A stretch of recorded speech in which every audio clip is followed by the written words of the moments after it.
I'm Tom Patterson. I'm one of the co-founders of Boston Global Forum, and I'm in my office at the Harvard Kennedy School, where I'm the Bradley Professor of Government and Press, and I direct the Shorenstein Center on Media, Politics, and Public Policy. And I'm joined today by Professor J.D. Bindenagel, former ambassador, who is the Henry Kissinger Professor at the University of Bonn, and also by Matthew Smith, also from the University of Bonn, in the Computer Science Department. And the Boston Global Forum, a few months ago, put out its Ethics Code of Conduct for Cyber Security and Peace. It's an attempt to put down some norms, some conventions for behavior of those in cyberspace. It speaks to the business community, it speaks to policymakers, institutions and educators, net citizens. And I wanted to start by asking J.D. and Matthew, what's the value of ethical norms or conventions in this area of cybersecurity? I think an ethical code of conduct is absolutely vital and something we as a community need to focus a lot more on, because there's a growing gulf between the two kind of sides in kind of cybersecurity. We have the surveillance side, trying to protect our physical safety through the means of surveillance, and then we have the cybersecurity side, trying to create systems which are so secure that surveillance is no longer possible. And the front between these two sides is getting more extreme, and it is being discussed on a level which is fairly far removed from any ethical considerations. And I think maybe if we can bring the conversation down that route, we'll be able to find common ground a lot more easily. So JD, I don't know whether you've joined us, but the question that I put that Matthew had a response to was kind of where do ethical codes of conduct, norms, conventions, where do these fit into the effort to deal with cyber terrorism, cybersecurity, and the like?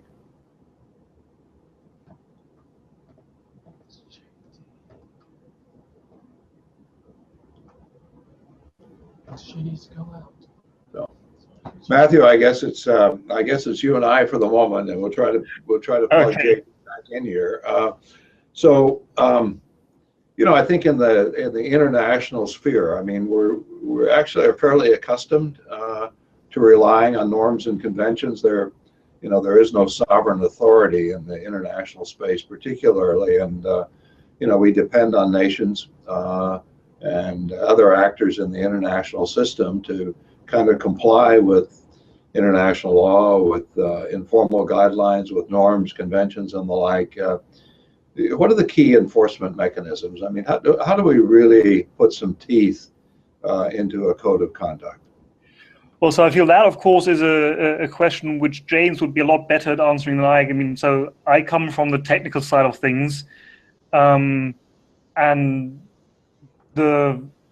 maybe the technical problem side in your question is that since the tech community is global and can create systems which are probably secure enough to prevent surveillance in a fair amount of cases,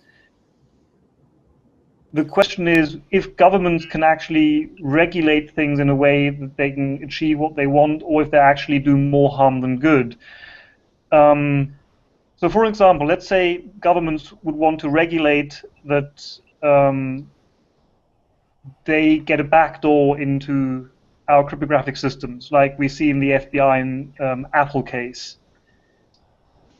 They can do that within national borders. So they could go to the American company and say, we will force you to do this for us. However, then the international community would go ahead and say, well, we don't want to use that kind of system, and would simply migrate to a product which is outside of the US government's control. So actually getting legal traction in this space is probably going to be very tricky, because it is so easy for digital goods to be moved into jurisdictions where certain rules don't apply. So I think it's very important that we actually try and get a constructive dialogue going, that we can work together without the need of teeth to enforce things, because I fear the more tightly people try and close their grip on this, the more things will slip away. JD, have you joined us? Yeah, I've come back. I don't know what's happening here, but So I don't know how much of what I said earlier you were able to hear, but so let me back it up a little bit and ask you the two questions that I've asked Matthew. You know, as you know, the Boston Global Forum developed ethics code of conduct for cyber peace and security, and my opening question was, what role do ethical codes, norms, conventions play in this effort to achieve a higher level of cybersecurity? well, Tom, I think the most important thing in the first instance is that these codes of conduct or principles guide the development of law. As Matthew was saying there, we need to move to law, but to get to law, you need to have first principles. So I think the codes play an extremely important role. As you can see from the competition that's going on with the Shanghai Cooperation Organization and the EU, and others are trying to define what the kinds of issues are that Matthew's outlined. And those codes of conduct discussions are really critical in developing a consensus around what is acceptable, not acceptable, defining the issues, and then it goes into actually international law, and that's why I think the most important thing of the debate itself. So let me follow that up. The Boston Global Forum has recently developed a document which summarizes some of the important codes of conduct that are out there, including the Boston Global Forum's own ECCC, but also that of for example, the G20, to be submitted possibly at the G7 summit meeting in May. That is actually, what role do you think an organization like the G7 can play in trying to extend these codes of conduct, these norms, these conventions?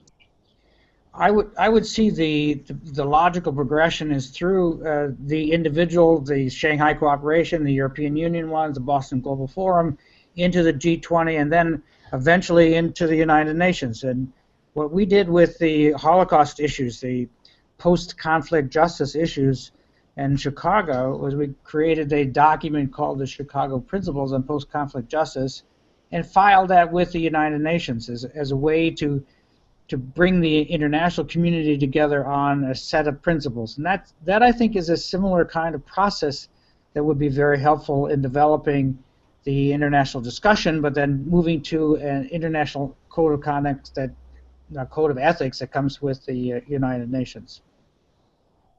So, otherwise, you have individual countries or regions making their own rules, and then there's conflict, and that builds conflict that will not be resolved easily. So, Matthew, I should ask whether you have some thoughts to add on the G7 possibility? So I agree with James that we need to find a forum which has a wide enough reach that if enough people agree on these things, it will have a broad base of support. But I would like to reiterate the problem that it is very easy, if there are pockets of different thought, that they can create products which will then not conform to those code of conduct, and then the people we don't like are free to use that.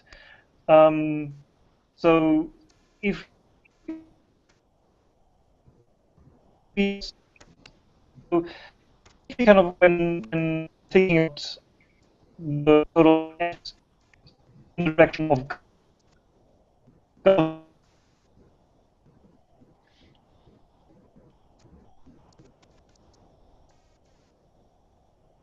sounds like we've lost the connection. Is that right? I think so, JD. I think Matthew. I think that connection is off. So, but I think he raises a very important point that in the political discussion of codes of conduct and activities, you have to bring in the technical side, as you can see in the FBI's argument with Apple over the terrorist telephone. The technical side sets the perimeters around which one can cross or not cross, and I think having somebody like Professor Smith here talking about what the technical side is and bringing them into the code of conduct discussion is important to actually have a reality check, if you will. Are you there again, Matt? Let's continue on this line, JD. So, when we talk about the G7, we're talking about kind of the leaders of the free world, if we could use that term, or the democracies. And this is at the very top, of course. This is summit level meeting. And so the question is sort of, you think about the G7 and you think about some of the other organizations. But anyway, there's a lot of entities, including nations, outside the G7. Obviously, the tech community, to some degree, as Matthew described that community, is an international, a global community that to some degree operates outside of borders. Clearly, China, to some degree, is a big player here, not part of the G7. Do you think that the G7, if it should do something substantial in this area, that it would have influence that would reach into some of these other areas? I think that's really very important. You need a venue where the other elements of or if you will, the stakeholders that are out there. Of course, as pointed out, there are also stakeholders who are not willing to be part of that process because they're either criminals or terrorists or others. And so it's even more important that those in governments and regions have a forum, and I think this is why I think the Boston Global Forum contribution here is to reach out to people in Asia and Europe and other places so that you have a broader base dialogue and more of a convergence in what is necessary and what is doable. So, JD, you have a lot of experience in situations like this. I just want to ask you a little bit about the strategy. So, when one thinks about trying to establish norms and conventions, does one kind of begin with the ones that are kind of easiest for people to buy into and use that as a first step, and then kind of go out from there to the more difficult issues?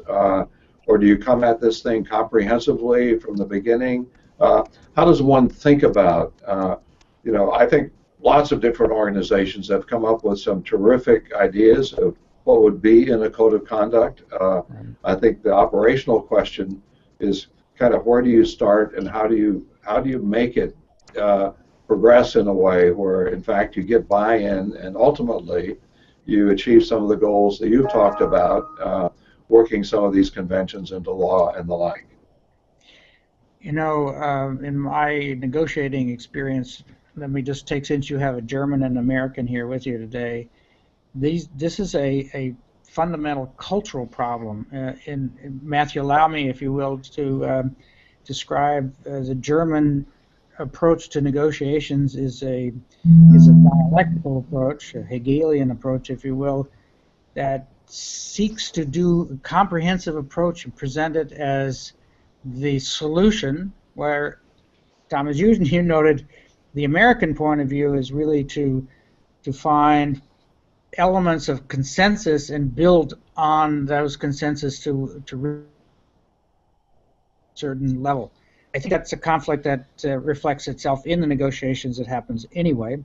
And the only way to deal with this is to be open and have both the comprehensive approach presented and then work from there into the individual consensus elements that can be agreed upon with an open-ended process. So that's what I've done in my negotiating history, with particularly with the Germans, but others, to ensure that you have both sides presenting, and then work on what is actually sustainable, but never letting the process end. I know that drives my German friends crazy, but that's a strategy that really does work. So in this case, starting off with a comprehensive approach that the Boston Global Forum has put in a whole comprehensive approach that also takes into contact the issues of technical issues as well as the political issues and where you want to be in values, that you then have a debate about, okay, what's acceptable, what's not acceptable. And I think you can do that in various fora. The Boston Global Forum is an open forum. You can do it in specific forums like the Shanghai Cooperation Organization that you try to get into that discussion. In the EU with the cyber security strategy, in the business community, and as Matthew has noted here, in the technical community. There are various places where you can enter in conversation.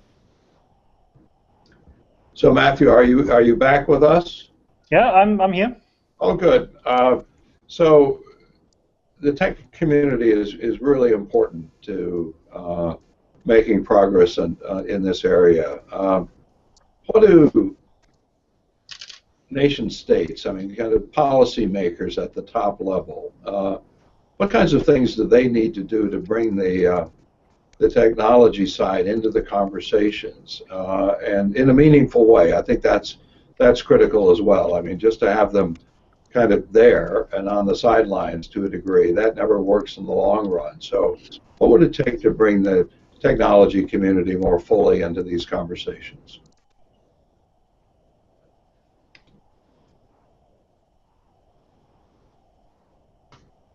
Sounds like we've lost you. Matthew, are you there? I think I can hear you. Can you hear me? We couldn't hear you, but go ahead, Matthew. I'm here, and I heard you. Tom, can you hear me? I can. Yeah, we can hear you. Yeah, we can hear you. Okay. So I think the relationship between nation states and the community has been damaged in recent years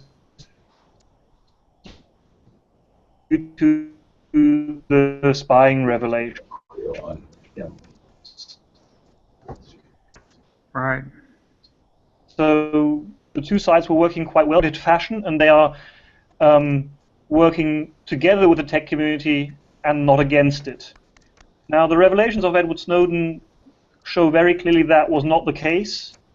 So particularly the NSA has invested substantial effort at attacking the very core of the tech community. So they have had undercover agents subvert the standardization process of cryptographic protocols, weakening them in such a way that they could be attacked. And that, of course, is something which many in the tech community see as a betrayal of trust. So we were working together with government agencies, and I think in the free world, we all want to have a safe and prosperous and free environment. But now there's the feeling that the trust has been broken, and the tech community is now saying, well, we do not want mass surveillance. We do not want things to be done in this kind of way.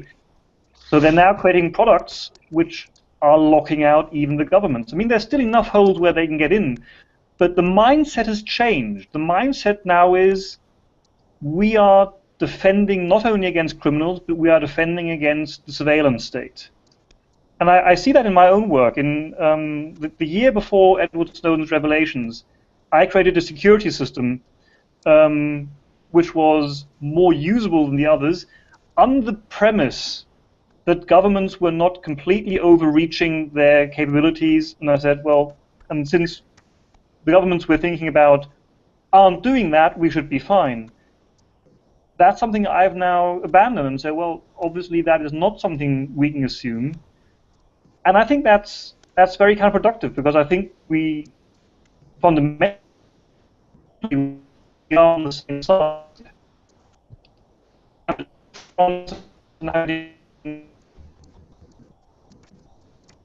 More step back and try and come to a negotiation table which has ethics at its core, because both sides, I think, are doing damage. I think total surveillance will be a mistake for our society, but I also think complete privacy will have very bad effects on our society. I think that, Matthew, you described very well the concern and the process of getting out of the difficulty of not having trust is to begin to sit down with a code of ethics, which the Boston Global Forum is actually doing, and then work towards both sides to have a transparent discussion about what it is that's important. So the case of San Bernardino and the telephone, breaking open that is a very good example of the two sides are not coming together. How does the tech community then engage with in this case, a criminal case, and make its case in a public way that promotes the discussion, not in a court of law. So, I think we have time for one more subject of discussion. This is an international problem. It's a global problem. It's not a regional problem. It's not a problem just for wealthy nations. In some ways, it's a little bit like the climate change problem. And if you look at the history of the international effort to deal with the climate change issue, early on at least, I think the international community has seen the problem with it. Kind of the developing countries were left out of the discussion early on. What part do they have to play in this discussion, and sort of what kind of obligation toward the developing world does the developed world, where most of this technology resides, what's the responsibility, and what's the role for developing countries in this issue area? Matthew, I turn to you. Fundamental question. What are the technical capabilities for developing countries? Are they for users and therefore subject to others making decisions, or are they in the decision-making process? So this is an absolutely fascinating question and a really nice analogy. So while with global warming, yeah.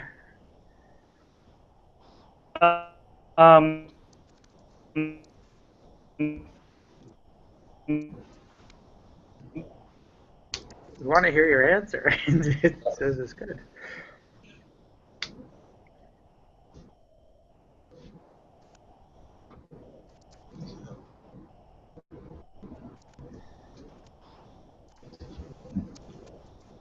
So I think maybe we've lost Matthew here. So JD, we're in our closing minutes of our issue discussion. Do you have some final thoughts before we close off? It's very much the. Matthew, are you there?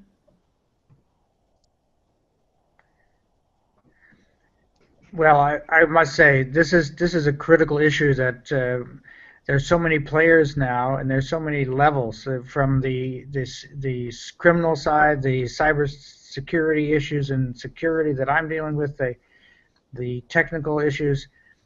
This is a very critical time to have this debate. In fact, on June 14th or so, Matthew and I and two others, one from Telecom and another, having a the global media forum of the Deutsche Welle here and continuing this conversation. So we will pick up some of these issues and bring them into how the Boston Global Forum is working them and to promote that debate. It's much more prominent in the Munich Security Conference that's going on. So I think what we see with the Boston Global Forum is very much in the middle of what is a critical debate. JD, thank you. I want to thank both Professor J.D. Bindenagel and Professor Matthew Smith from Bonn for participating in this discussion. I suppose there's a certain irony that we're talking about, you know, technology here, and we're having difficulties with our own technology. But I promise you, this is an ongoing series. We'll be coming back to the issue again and again with different people. And between now and the next, we'll do our very best to fix the technology problem on our end. Thank you for joining us. Thank you very much, Tom. Appreciate it. And Matthew, thanks for doing that too. Okay. Talk to you soon.